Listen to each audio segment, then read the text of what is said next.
कर जोरूं विनती करूं, धरूं चरण पर शीश। गुरु राम देवानंद जी महाराज ने दियो नाम बख्शीश।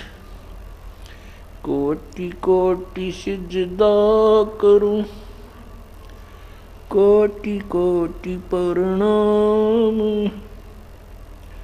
चरण कमल में राखियो मैं, बंदी जाम गुलाम।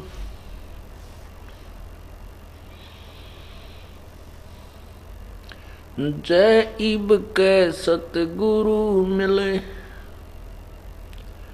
सब दुख आँखों रोए। चरणों ऊपर शीश धरूं, कहूँ जो कैडी हो।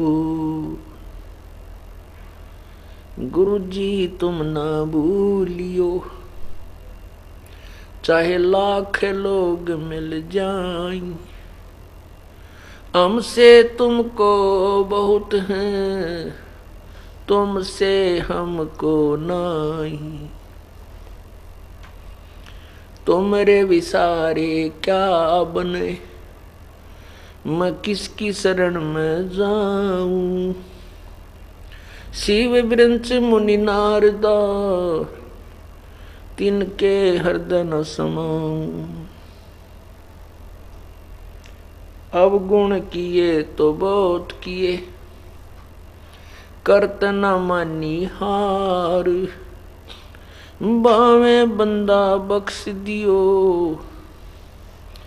बावे गर्दन उतारी। अवगुण मेरे बाप जी, बख्शो गरीब नवाज। जो मैं पूत कपूत हूँ, बहर पिता को लाजे। मैं अपराधी जन्म का, नक्सक भरे विकार। तुम दाता दुख भंजना, मेरी करो सबूरी। बंदी छोड़ दयाल जी, तुम तक हमारी दौड़े। जैसे कागज जहाज का, सोजत और न ठोरी।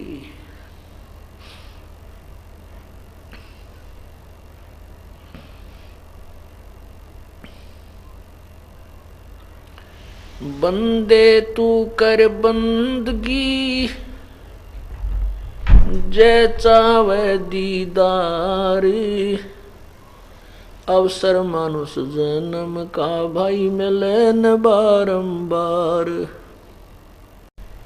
मानुष जन्म पाकर नहीं रटे हरि नाम। जैसे कुआ जल बिना,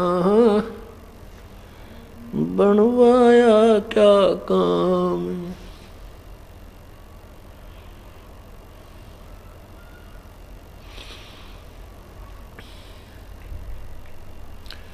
नहीं भरोसा देही का, विनस जावे छिन माही। श्वास उश्वास में नाम जपो हो, और यतन कछु नाही। श्वास उश्वास में नाम जपो, व्यर्था श्वास मत खो। न जाने इस श्वास को हो, आवण हो के न हो। वो पृथ्वी पति चकवे गए, जिनके चक्कर चलंत। रावण सरीखे कौन गिने, ऐसे गए अनंत। राम रटत दारिद्र भला, टूटी घर की छान। वो सुंदर महल किस काम के, जहाँ भक्ति नहीं भगवानी। राम रटत कोड़ी भलो, चू चू पड़े जो चाम। वो सुंदर शरीर किस काम का, जा मुख नाही नाम।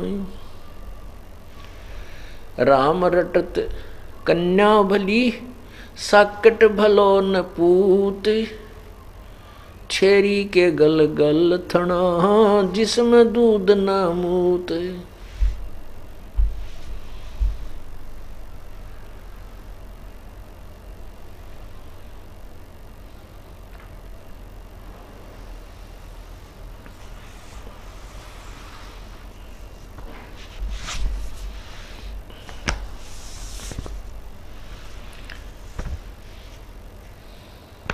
परमपिता परमात्मा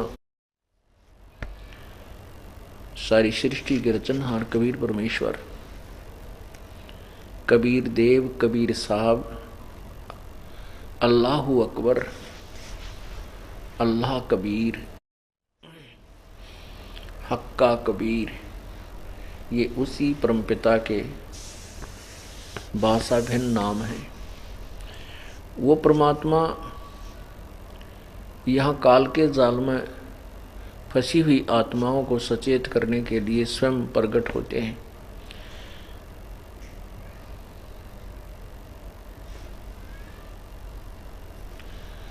और फिर हमें अपने वास्तविक घर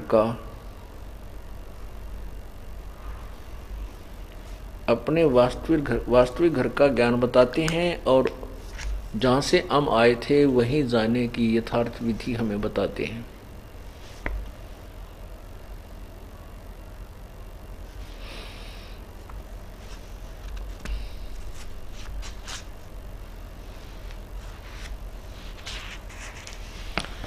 उसके लिए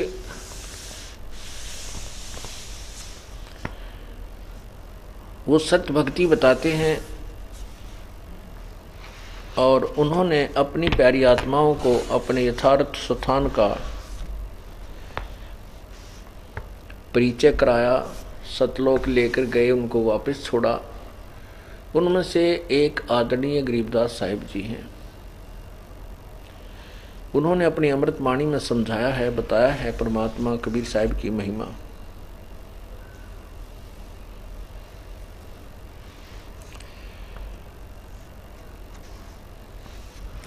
कबीर परमेश्वर की महिमा बताते हुए क्या कहते हैं?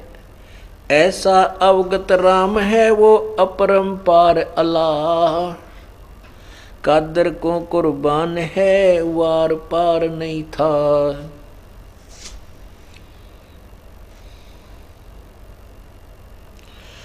अल्लाह अवगत राम है वो पूर्ण पद निर्वाण, मोले मालिक है सही मैल मंडी सतथान।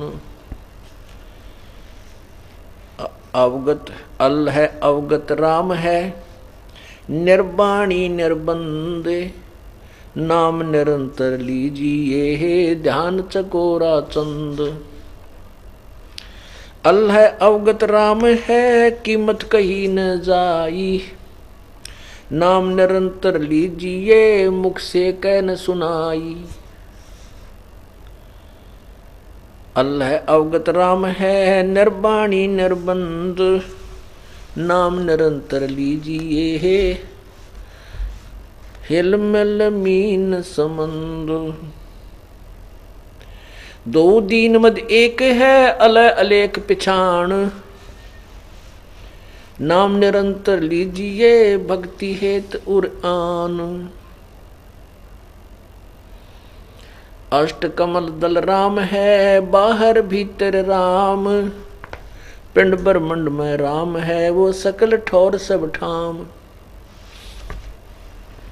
सकल व्यापी सोने में मन पौना गैराख, रोम रोम धुन होते हैं सतगुरु बोले साख। मूल कमल में राम है, स्वाद चक्र में राम, नाभि कमल में राम है, हृदय कमल विश्राम। कंठ कमल में राम है, त्रिकुटी कमल में राम, सहस कमल दल राम है, सुन बस्ती सब ठाम। अब क्या बता रहे हैं? पहले तो हमने राम की परिभाषा से परिचित होना है। राम एक शक्ति बोधक शब्द है। राम को हो हम उसे साहब बोलते हैं, साहेब, सत साहेब, अविनाशी भगवान। साहेब माने प्रभु राम। देव कहो, राम कहो, अल्लाह कहो, खुदा कहो, गॉड कहो, ब्रह्म कहो, परमात्मा कहो, स्वामी कहो, मालिक कहो, ये शक्ति बोधक शब्द हैं। तो यहाँ गरीबदास साहेब जी बता रहे हैं कि मूल कमल में भी राम है, यानी साहब है। जैसे आप किसी विभाग को ले लीजिए, उसमें सभी साहब कहलाते हैं। जैसे तहसीलदार साहब, फिर कमिश्नर साहब, डीसी साहब, कमिश्नर साहब, मंत्री साहब और मुख्यमंत्री साहब, प्रधानमंत्री साहब और राष्ट्रपति साहब, ये सभी साहब हैं। सभी ये शक्ति, कुछ कुछ शक्ति युक्त हैं, इसलिए इनको साहब कहा जाता है। और इन साहबों की शक्ति में, अक्षमता में बहुत ही अंतर है और कहलाते सभी साहब हैं। ऐसे ही तीन लोक के राम हैं, ब्रह्मा विष्णु महेश, ये भी स्वामी हैं। गणेश जी भी स्वामी है, ये भी राम है, ये भी देव है। ये कुछ अपने अपने क्षेत्र के ये राम हैं, भगवान यानी साहेब हैं।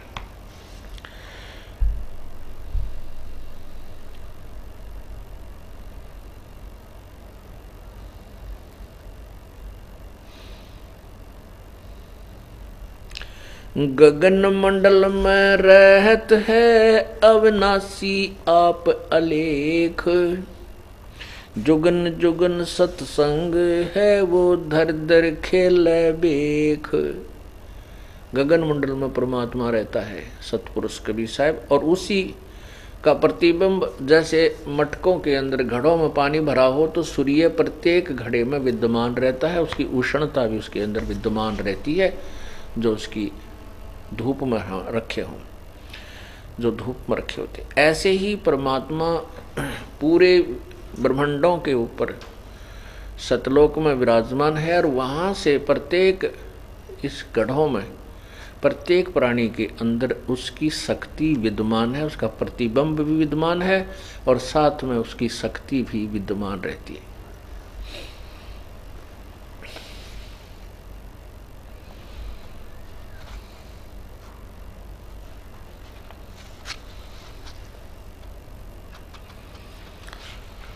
ऐसा निर्मल नाम है, निर्मल करे शरीर, और ज्ञान मंडलीक है, ये चकवे ज्ञान कबीर। ऐसा निर्मल नाम है, वो सत्य नाम, वो सच्चा नाम, पूर्ण परमात्मा का सार नाम। ऐसा निर्मल नाम है, वो निर्मल करे शरीर, अर्थात हमारे अंतःकरण को साफ कर देता, सब अपराधों को नष्ट कर देता, क्षमा कर देता है। और ज्ञान मंडलीक है, ओए होए, ये चकवे ज्ञान कबीर। मंडलीक माने डिविजनल, डिविजनल मीन अक्षेत्रीय। और ज्ञान तो छोटे छोटे टुकड़ों में जैसे डिवीजन होता है, छोटा सा क्षेत्र होता है। और ज्ञान तो छोटे छोटे हैं, जैसे वेद है, गीता जी है, तो एक कुछ सीमित ज्ञान है।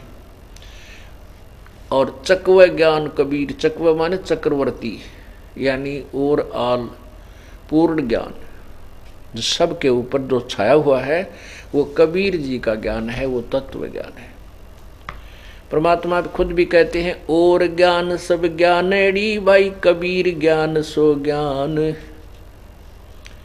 जैसे गोला तोब का, अब करता चले मैदान।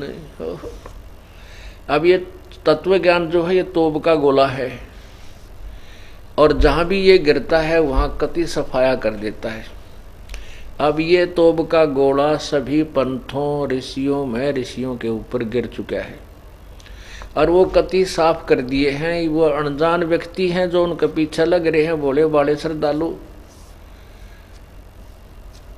वो तो एक वैसे देखम देखा चिपके हुए हैं। और जो बुद्धिमान हैं वो इस तोब के गोले को लागते ही समझ जाते हैं कि यहाँ कुछ नहीं था, ये तो कागजी वैसे कला था, अर्थात अधूरा ज्ञान था।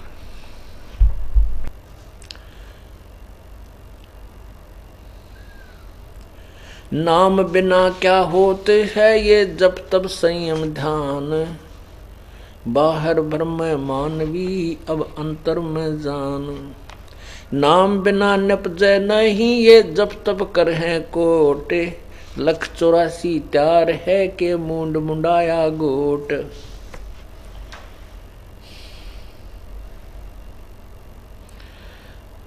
परमात्मा की महिमा बताते हुए, सतनाम की महिमा बताते हुए गरीबदास साहिब जी बता रहे हैं कि नाम बिना क्या होत है। ये जो सच्चे नाम बिना, सतनाम बिना क्या होत है, जब तब कर है करोड़ कोट। अन्य नामों के जाप से और हठ योग रूपी तप से कुछ भी लाभ नहीं होगा। चाहे आपने कितनी ही अच्छी वेशभूषा बना रखी है, कई देखे होंगे आपने लाल गिरवे कपड़े पहन कर कति सिर भी कोरा कचकोला कढ़ा लेते हैं और दाढ़ी मूछ भी कति मुंडा लेते हैं, तिलक पलक लगा के और ऐसा जच के पूर्ण रूप से सिंगर के चलते हैं, ऐसे लगते हैं जैसे बड़े महापुरुष हैं। परमात्मा कहते हैं इन बनावटी बातों से वहाँ सच्चे दरबार में आपको कोई लाभ नहीं होगा। सच्चे सतनाम बिना क्या होत है, जब तब कर है कोट, 184 त्यार है के मुंड मुंडाया गोट।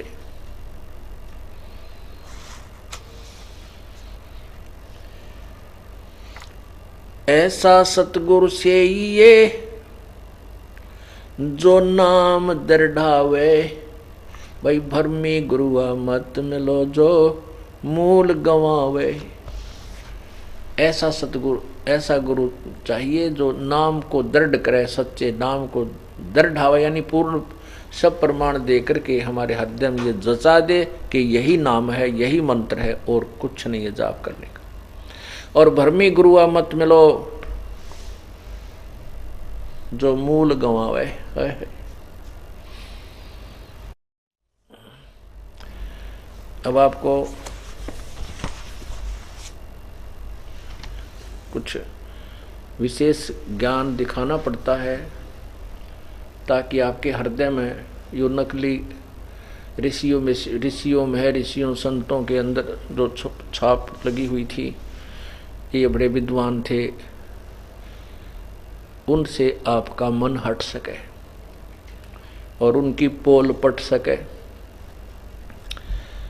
अब जैसे गीता जी अध्याय नंबर 8 के श्लोक नंबर 13 में स्पष्ट किया है कि ओम तत् ओम इति एक अक्षरम,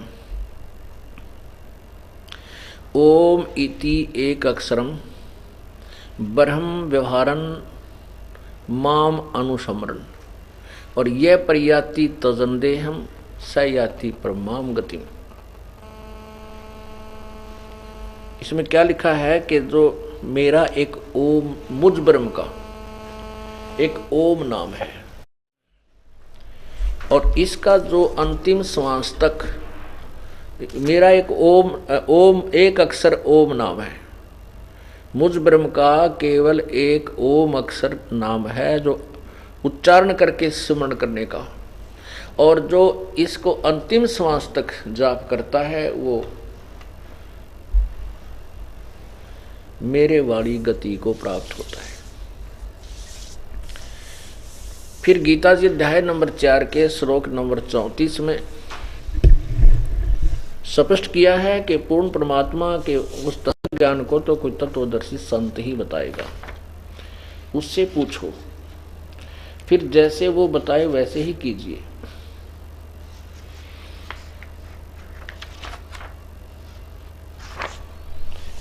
अब ये देखिएगा, श्रीमद् भगवत गीता, श्रीमद् भगवत गीता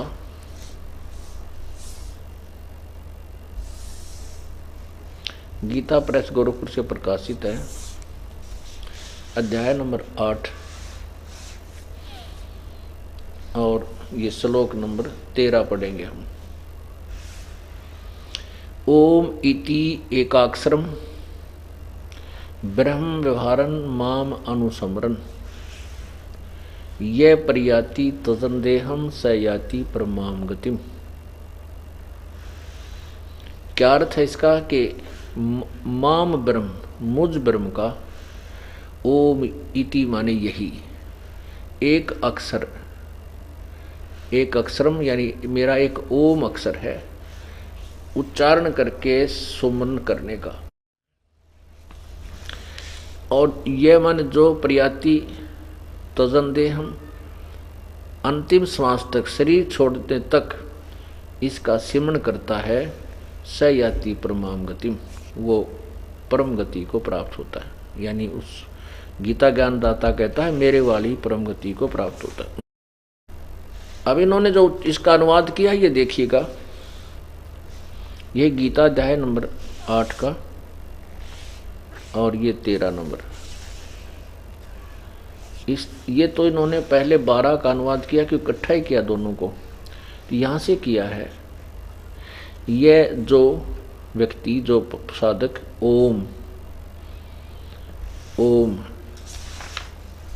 कि इस ओम को इन्होंने ऐसे ओम लिख दिया, ओम ओम इस एक अक्षर रूप ब्रह्म को उच्चारण करता हुआ और उसको अर्थ स्वरूप मां मुझ निर्गुण ब्रह्म का चिंतन करता हुआ शरीर को त्याग कर जाता है, वह पुरुष परम गति को प्राप्त होता है। इसका वास्तविक अर्थ जो आप मैंने दास ने बताया हुआ ही है। ये तो अनभिज्ञ थे, इनको ज्ञान ही नहीं था अनुवादकर्ताओं ने, ये तो इनको ज्ञान ही नहीं था, इसलिए ये वैसे ही डंडे अड़ागे बेमतलब ज्ञान उड़ जाएंगे। अब ये सुलझ जाएगा, बिल्कुल स्पष्ट हो जाएगा। इसमें जैसे मक्खन को गर्म करके उससे बाहर निकल दिया जाता है उसका मैल, और 1-2 बार उसको गर्म करके अच्छी तरह निखार दिया जाता है तो वो शुद्ध घी बन जाता है और वर्षों तक खराब नहीं होता।